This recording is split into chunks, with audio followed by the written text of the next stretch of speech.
La paz de Dios sea con ustedes, que el Señor me los guarde y me los bendiga siempre. Es un gozo estar compartiendo en esta oportunidad cosas tan importantes en la fe y en la vida cristiana y cómo atender a los que han creído en Cristo y cómo atraer a otros para que tengan el privilegio de gozar con nosotros de la felicidad eterna. Una de las cosas que queremos compartir, dentro de tantas otras cosas que tenemos pendientes, es precisamente el uso de este santo libro, la palabra de Dios. Porque lamentablemente muchos leen la Biblia pero no la entienden. Otros tienen que entenderla para poder explicarla mediante conferencias, talleres, seminarios, predicaciones, que son el común denominador dentro de la iglesia. Porque cada creyente tiene sus necesidades y Dios tiene las normas como guiarle para atender sus necesidades en sus distintas esferas. Pero lamentablemente la mayoría de los creyentes adolece de orientación sobre cómo estudiar efectivamente este santo libro. Y muchas de las predicaciones que generalmente oyen los creyentes están desconectadas, muchos versículos extraídos fuera de su contexto, muchos pasajes paralelos usados sin coherencia con el pasaje central de las Escrituras, la falta de tiempo para investigar la parte histórica, la parte gramatical, la morfología, la sintaxis. Muchos carecen de estos conocimientos y estas herramientas. Por eso es que la mayoría de los hermanos no son enseñados en estas herramientas. Y eso es vital porque la palabra de Dios, como dice el apóstol San Pablo en el libro de Efesios, capítulo 6, versículo 17, cuando habla de las armas de los creyentes contra los poderes de las tinieblas, él dice que tomen la espada del Espíritu, que es la palabra de Dios. Entonces, esta espada es una herramienta espiritual para enfrentar los poderes de las tinieblas que nos acosan día y noche. Y no saber usarlas, el diablo también es astuto y usa la misma palabra para malinterpretar el sentido correcto de la verdad, de manera que distorsionar la verdad genera también problemas de prácticas inadecuadas en los creyentes. Nos encontramos muchísimas cosas de prácticas, de doctrina, de infinidad de enseñanzas que se dan a la iglesia, pero la mayoría o un gran número de personas no maneja los principios de los sanos principios de la interpretación bíblica. Por eso le estamos invitando a entrenamientos para que usted no solamente aprenda a manejar los principios en el texto bíblico, sino también para que usted pueda dominar esos contenidos y usted pueda multiplicarse o enseñar a otros. Es nuestra filosofía de trabajo, son nuestros objetivos centrales, enseñar a los santos para seguir transfiriendo esta verdad a otros. De manera que pronto estamos abriendo un espacio de entrenamiento por las redes sociales para que usted tenga el acceso con nosotros, entrar en este proceso de conocimiento del manejo de la interpretación de las Sagradas Escrituras. Es vital porque, como dice la misma palabra de Dios, que toda la Escritura es inspirada por Dios y útil para enseñar, para corregir, para redarguir, para instruir en justicia, a fin de que el hombre de Dios sea preparado para toda buena obra. Entonces es esencial, como la palabra de Dios afecta la vida del creyente en toda la esfera de su cotidianidad y desde su nacimiento hasta su muerte, entonces es importantísimo que cada creyente sepa cómo manejar las Sagradas Escrituras. Vamos a dar unos tips sobre algunos principios de la interpretación para que usted pueda ver la importancia del uso correcto de las Sagradas Escrituras, la palabra de Dios. Hay algunos versículos que son muy conocidos, muy usados por los hermanos, pero cuando van en la búsqueda del significado, se encuentran con serios problemas de entendimiento. Uno puede leerlos y dejarlos sin análisis, sin entender lo que leyó, y luego cuando hace un análisis se va a encontrar con un problema que no haya cómo resolverlo.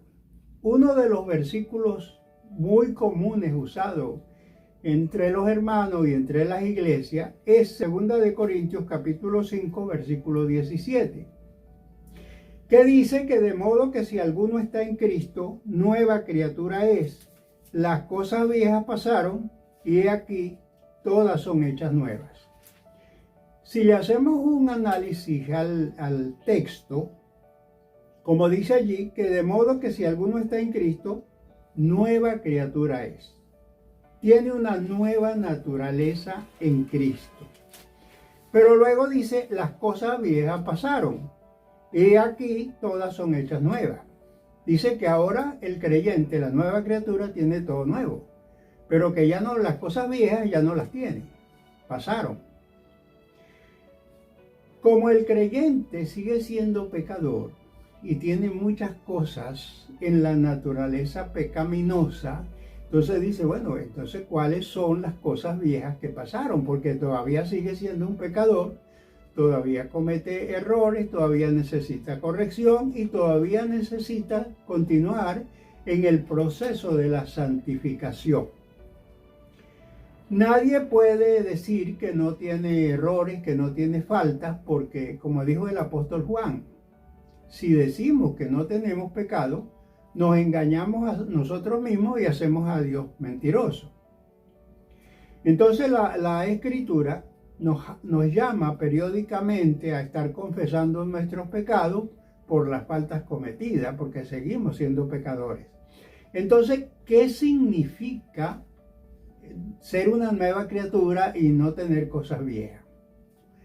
Cuando analizamos esto en ese versículo fuera de su contexto, podemos darle muchas vueltas y quedar todo enredado sin encontrar significado. Pero cuando analizamos a manera breve el capítulo y vamos directamente al comienzo del capítulo, encontramos aquí que dice, porque sabemos que si nuestra morada terrestre, este tabernáculo, se deshiciere, tenemos de Dios un edificio, una casa no hecha de manos, eterna en los cielos. Por eso también gemimos, deseando ser revestidos de aquella nuestra habitación celestial.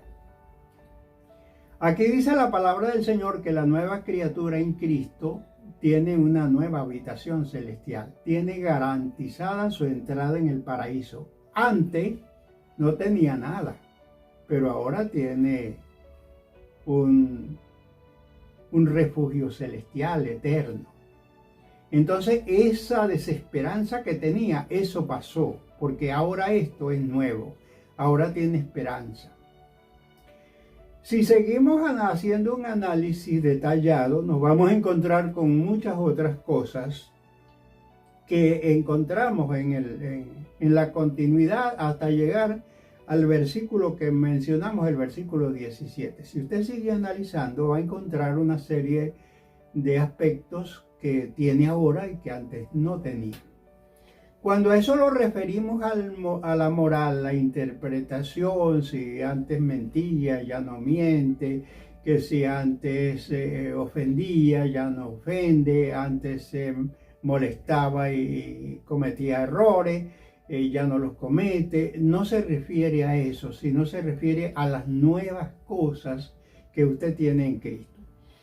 Después del versículo 17, y uno sigue leyendo allí, y entonces dice aquí que el Señor nos hizo embajadores de Él. Fíjense que en el versículo 20, la continuidad del versículo, siguiendo la misma línea de pensamiento, mirando el contexto, nos explica. Fíjense que el versículo 20 dice, así que somos embajadores en nombre de Cristo, como si Dios rogase por medio de nosotros, o rogamos en nombre de Cristo, reconciliados con Dios. Ahora usted es un embajador de Cristo, un pregonero de la verdad, un ministro de la justicia, un proclamador de las nuevas buenas de salvación del reino de Dios. Usted no tenía nada, no era un embajador del Señor, porque él no era hijo de Él. Pero ahora que es hijo de Él, el Señor le ha encomendado la tarea de representarlo en la proclamación de las misericordias de Dios a los perdidos y traerlos por la gracia del Señor, ser un instrumento del Espíritu para comunicar el Evangelio, para que estas personas, mediante el poder de Dios, vengan a Cristo y entren a estos privilegios que ahora tiene una persona en Cristo. Aquí si siguiéramos haciendo un análisis del capítulo 4, el capítulo 6, el capítulo 7, encontraríamos y otros capítulos más similares que forman parte de un entorno completo de la interpretación del texto a la luz de su contexto.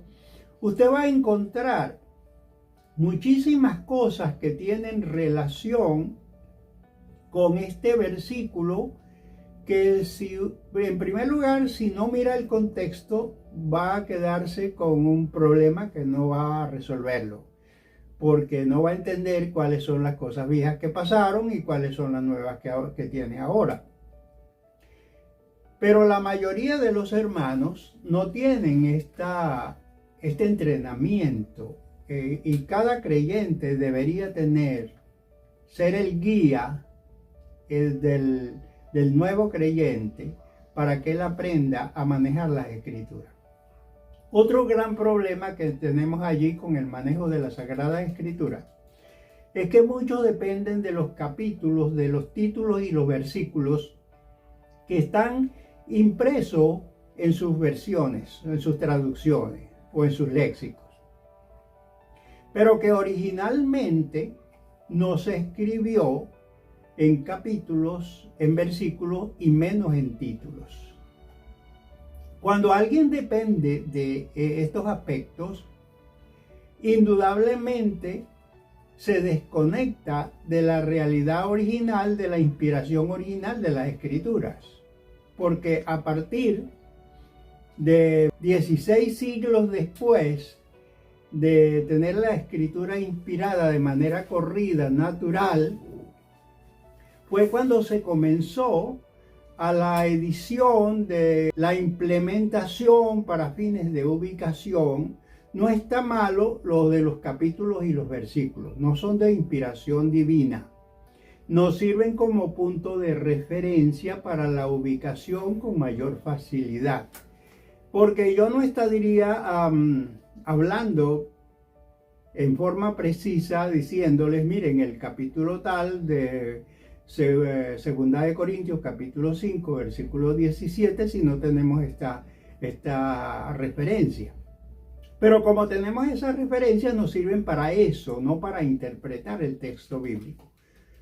Por eso, entender la Escritura es importante, comprender estas cosas esenciales para que usted no se remita en el análisis del contexto, porque hay contextos de un texto que incluye varios capítulos como una unidad de pensamiento en su totalidad.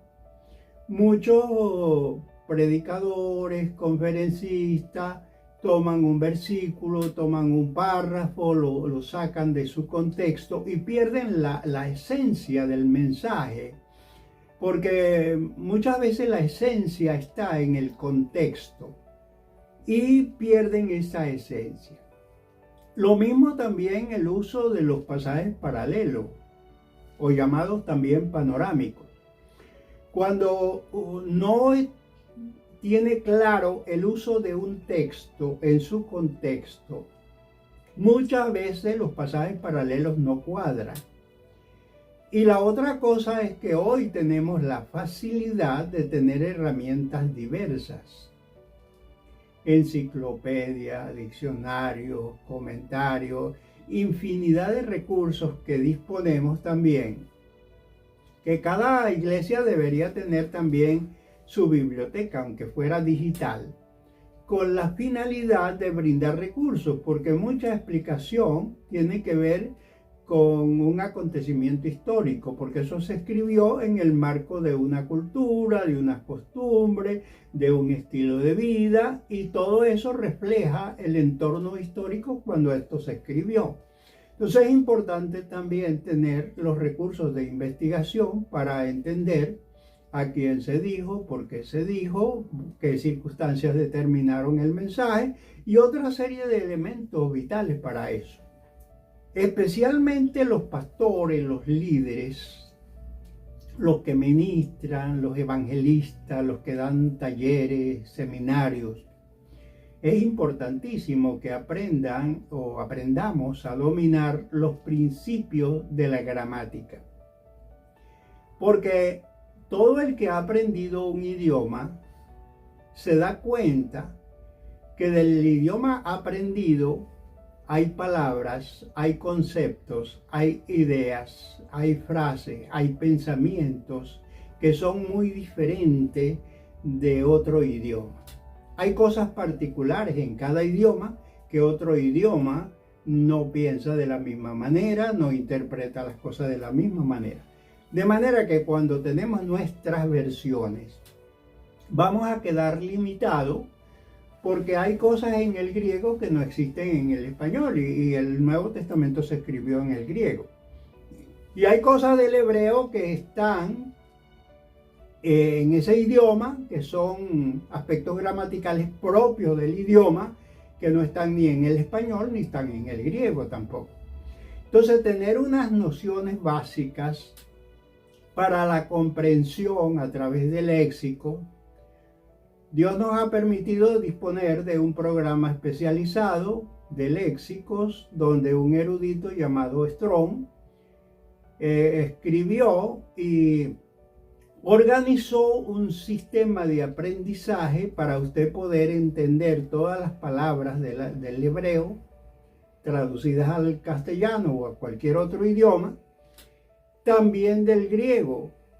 Cada palabra, el sentido de cada palabra en el idioma original y cómo se explica cuál es la idea que está en nuestro propio idioma. Entonces, todas estas cosas están a la mano hoy. En el pasado no teníamos acceso, pero hoy con la tecnología, los recursos digitales, todo es más cómodo, más fácil de acceder bajo todo punto de vista. Nosotros le podemos dar el entrenamiento para que interprete los códigos morfológicos y sintácticos de Strong y pueda acceder juntamente con definición de cada término.